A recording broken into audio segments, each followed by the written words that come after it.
Dans cette vidéo, nous allons vous montrer comment créer vos premiers processus très rapidement et facilement. Le premier que nous allons vous montrer est comment importer les processus existants que vous avez peut-être construits par le passé.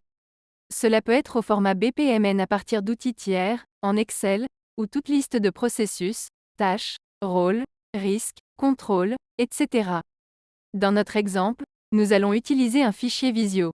La première étape consiste simplement à parcourir les vidéos que vous avez déjà construites par le passé.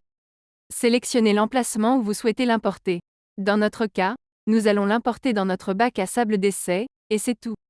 Ensuite, je vais ouvrir la vidéo que nous allons importer. Comme vous pouvez le voir, ce fichier Visio a deux onglets. Le premier est une vue d'ensemble des sous-processus et des transferts entre le gestionnaire de recrutement et le responsable RH, puis le développement de la description de poste qui est en fait un autre onglet. Dans ce cas, il y a des rôles tels que le secrétaire, le gestionnaire RH et le gestionnaire de recrutement, et les tâches associées à chaque volet. Notre système va convertir cela en notation BPMN et créer les sous-processus, la hiérarchie des processus ainsi que les rôles et les tâches qui leur sont associés. En cliquant ici, je peux maintenant voir qu'il y a un sous-processus recrutement pour embauche dans le bac à sable d'essai. Dans ce cas, vous pouvez voir toutes les tâches et processus associés qui ont été construits avec les rôles associés. Si je clique sur la vue graphique, je vois rapidement qu'il y a le gestionnaire RH ainsi que le gestionnaire de recrutement avec leurs volets associés. En explorant ceci, je peux voir le sous-processus directement dans le niveau de recrutement pour embauche, ou plonger à l'intérieur et exposer tous les détails du processus de développement de description de poste, ou, comme précédemment, nous avons le secrétaire, le gestionnaire de recrutement et le gestionnaire RH avec leurs tâches associées. Ce qui est intéressant, c'est la responsabilité qui a été attachée. Dans ce cas, le secrétaire, s'il est activé, nous amène au module ORAC, qui est maintenant un endroit central où tous les rôles sont gérés, et non seulement le secrétaire est lié aux tâches associées, mais il est réutilisé à travers plusieurs tâches. Vous pouvez donc rapidement voir l'impact de ce rôle de manière centralisée dans le module des rôles. Le secrétaire est lié à la notification RH de l'ouverture, et ils font partie de l'unité organisationnelle importée. À partir de là, vous pouvez réutiliser ce rôle dans toute votre organisation. Comme vous pouvez le voir dans l'unité organisationnelle importée, vous avez ces trois rôles qui ont été utilisés dans les deux processus qui ont été importés depuis. Par exemple, si je clique sur le gestionnaire RH, même concept, nous le voyons dans la description de poste en développement, le recrutement à l'embauche, ainsi que dans la rédaction et la modification des descriptions de poste.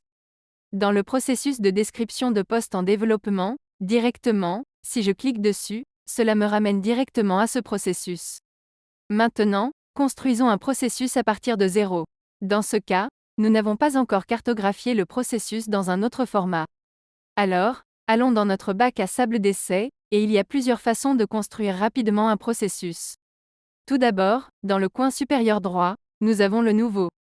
C'est un endroit central qui vous permet de construire tout votre contenu à tout moment de manière centralisée. La première chose que nous allons faire est de créer un nouveau processus. Créons le processus de gestion du changement, et à l'intérieur de ce processus, nous avons en fait la possibilité de définir toutes les tâches à l'avance. C'est une excellente solution rapide pour les personnes qui ne sont pas à l'aise avec la cartographie de processus. Ils ajoutent simplement étape par étape ce qui doit être fait, et le processus est automatiquement construit en arrière-plan. La première chose est une demande de changement, cela est fait par l'initiateur de changement. Ensuite, quels sont les détails de la demande de changement? Je pourrais évidemment mettre en place des tableaux, des images, des puces, vraiment tous les détails associés à la demande de changement. Ensuite, j'ajouterai une autre tâche en dessous, donc dans ce cas, c'est d'évaluer le changement.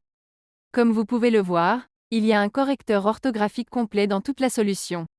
Donc, évidemment, j'ai manqué la lettre là-bas et elle souligne immédiatement l'erreur. Donc, il y a des capacités de vérification orthographique complète dans toute la solution, y compris le support multilangue. Ensuite, pour évaluer le changement, nous pouvons dire que c'est la responsabilité du gestionnaire de changement, puis donner une procédure pas à pas, des captures d'écran, toutes les informations associées à cette tâche. Ensuite, disons que la dernière étape est en fait de mettre en œuvre le changement. Dans ce cas, encore une fois, qui est responsable de la mise en œuvre du changement? Disons que nous ne le mettons pas cette fois-ci parce que je vais vous montrer ensuite que nous allons simplement clôturer le processus à ce stade. Et en fait, à partir de là, vous pouvez réorganiser ces tâches par la suite en les faisant glisser et en les déposant. Cela changera réellement l'ordre du processus et construira la carte de manière dynamique en arrière-plan. Donc, allons-y et cliquons sur Créer le processus. Comme vous pouvez le voir, il a automatiquement construit l'ensemble du processus de gestion du changement de bout en bout, y compris les rôles associés que nous avons attribués et a généré les détails de chacune de ces tâches également. Donc, nous pouvons voir cela sous forme de carte ainsi que sous forme de texte en cliquant ici sur le. Maintenant, passons à la construction d'un processus à partir de zéro. Dans ce cas, nous n'avons en fait jamais cartographié le processus dans un format différent auparavant. Donc, encore une fois, allons dans notre bac à sable d'essai. Il existe plusieurs façons de construire rapidement un processus. Tout d'abord, ici, dans le coin supérieur droit, nous avons la nouvelle option. Il s'agit d'un emplacement central qui vous permet de construire tout votre contenu à tout moment de manière centralisée. Alors, la première chose que vous verrez, c'est que cette vue est en mode Swimlan. C'était une Swimlan automatique que notre système a générée en fonction des rôles, des actifs ou des unités, ou vraiment de toutes les informations qui ont été définies. Alors, allons-y et éditons cela. Et nous sommes actuellement en format Swimlane. Donc ce que cela signifie, c'est que si je clique droit sur la voie, toutes les tâches dans cette voie seront automatiquement attribuées à ce rôle. Donc, en faisant ma recherche rapide, je vois rapidement qu'il n'y a pas de propriétaire de changement, mais le propriétaire de changement est responsable de cette tâche. Donc, notez que vous n'avez pas besoin de préconstruire tous ces rôles et actifs à l'avance. En cliquant sur cette icône à côté de l'une des associations, vous pouvez toujours à tout moment attribuer et créer de nouveaux objets à la volée. Donc, si je veux, je peux en fait sélectionner où je veux le créer dans ma structure globale ou simplement le mettre au niveau supérieur. Il n'y a pas de réelle limitation là-bas. Et puis en utilisant le clic droit ou le bouton plus ci-dessus, j'ai la possibilité d'ajouter un nouveau rôle à la volée, qui n'existe pas actuellement. Dans ce cas, le propriétaire de changement. Allons-y, Adam, et attribuons en fait le propriétaire de changement à cette tâche. Donc, vous pouvez voir que nous attribuons maintenant le propriétaire de changement à la voie, donc automatiquement, toutes les tâches dans cette voie contiennent déjà ce rôle. Donc, pour mettre en œuvre le changement, le propriétaire de changement a cette tâche. Ce qui est unique dans cette cartographie en mode Swimlan, c'est qu'en faisant glisser et déposer des formes automatiquement, elles prendront la voie. Donc, si je mets une autre tâche, disons que nous avions oublié, nous sommes passés directement de l'évaluation du changement à la mise en œuvre du changement. Eh bien, en faisant glisser cette forme, vous voyez qu'elle prend le gestionnaire de changement. De plus, en double-cliquant, je peux ajouter un autre nom de tâche ici. Disons, examiner et approuver le changement, en considérant que nous aurions pu l'oublier. Ensuite, je peux en fait faire glisser et déposer les transitions, et en déplaçant automatiquement la forme, les transitions se réaligneront. Donc, c'est cette fonctionnalité de reroutage automatique qui est vraiment utile. De plus, en maintenant simplement le bouton de la souris enfoncé et en faisant glisser, je peux ajouter des transitions à la volée, ce qui signifie que vous n'avez pas besoin de faire glisser et déposer les transitions. Vous pouvez simplement maintenir le bouton de la souris enfoncé et les lier à toute autre forme dans la carte. Et un autre élément très important à mentionner est que nous avons cette belle fonctionnalité de mise en page automatique qui vous permet de générer rapidement des vues différentes, des mises en page différentes, sans avoir à disposer manuellement chaque tâche. Vous avez vraiment beaucoup d'options là-bas. Une autre chose que je vais vous montrer, une autre option de cartographie si vous préférez ne pas cartographier en mode Swimlan. Eh bien, vous pouvez également basculer vers ce qu'on appelle la vue graphique.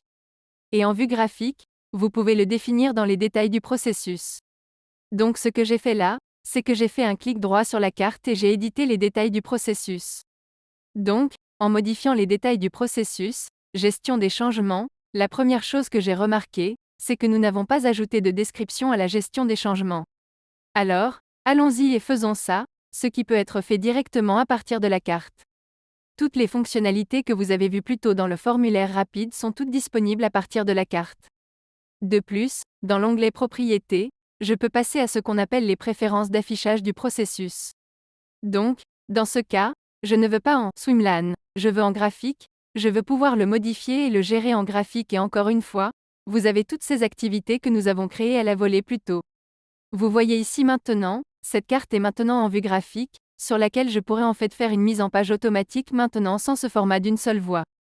Donc, la différence ici, c'est que l'information est la même, c'est vraiment juste une vue du même processus dans un format différent et vraiment une préférence de la façon dont vous préférez cartographier. Parce que maintenant, je ne fais pas glisser et déposer à l'intérieur des voies et n'attribue pas le rôle à la voie, je fais simplement un clic droit et j'attribue la responsabilité directement à la tâche. Donc, vous voyez modifier la responsabilité sur une tâche unique et disons que nous avons ajouté la comptabilité ou comme cela concerne le changement, disons que le gestionnaire de changement est responsable mais l'initiateur de changement est consulté. Donc, je définis un niveau de RASCI différent.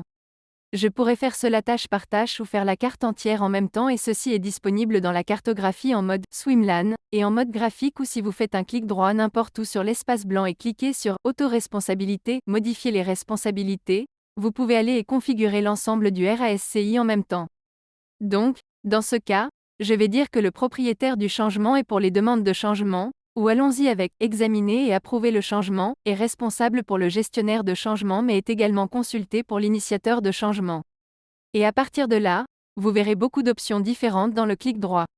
Nous n'allons pas tous les passer en revue aujourd'hui, mais vous avez la possibilité de séquence automatique, il prendra automatiquement sa séquence parentale, vous pouvez donc séquenceur automatiquement tout l'arbre, vous pouvez vraiment éditer tous les détails ou les options BPMN de chaque objet de flux, changer de couleur, définir des événements de limite, et bien sûr des choses basiques comme couper, copier, coller, que ce soit dans la même application ou dans une autre carte.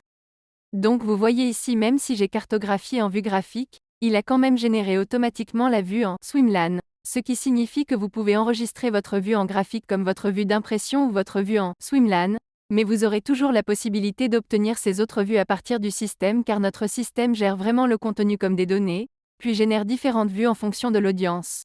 Donc c'était une très rapide introduction sur comment construire une carte et une fois que cette carte est effectivement construite, vous avez la version texte complète de cette carte qui a été construite en parallèle. Donc c'est vraiment votre procédure opérationnelle standard numérique ou votre construction de travail que vous pouvez lire du début à la fin, comme je l'ai mentionné, cliquez sur le plus pour lire l'ensemble du processus en ligne ou sur votre téléphone portable ou tablette ainsi que la possibilité d'extraire ces informations dans un livre de processus. Un livre de processus est un modèle basé sur, encore une fois, un objectif pour vos utilisateurs finaux. C'est encore une fois des procédures opérationnelles standards ou des instructions de travail. Si vous êtes en informatique, cela pourrait être une exigence système. Si vous êtes responsable des tests de changement, cela pourrait être un test d'acceptation utilisateur. Cela pourrait être un document d'audit. Donc comme vous le voyez, vous pouvez configurer plusieurs types de modèles et le système génère automatiquement la dernière version, en y apposant des horodatages, des tampons d'utilisateurs et des tampons non contrôlés et copiés, pour garantir que tous les utilisateurs finaux utilisent toujours la version correcte du contenu. Vous voyez que vous avez la page de couverture incluant toutes les informations que nous venons de capturer en ligne maintenant dans un document papier, ce qui signifie les cartes de processus, les niveaux de rôle et responsabilités, la description de chaque tâche, cela pourrait être un lien vers des systèmes, l'intégration de documents, des images, vraiment aucune limitation ici et ceux-ci sont disponibles en format Word et PDF. Donc voilà le très rapide démarrage sur comment construire votre premier processus en utilisant plusieurs méthodes différentes et comment ensuite extraire ces informations. Merci.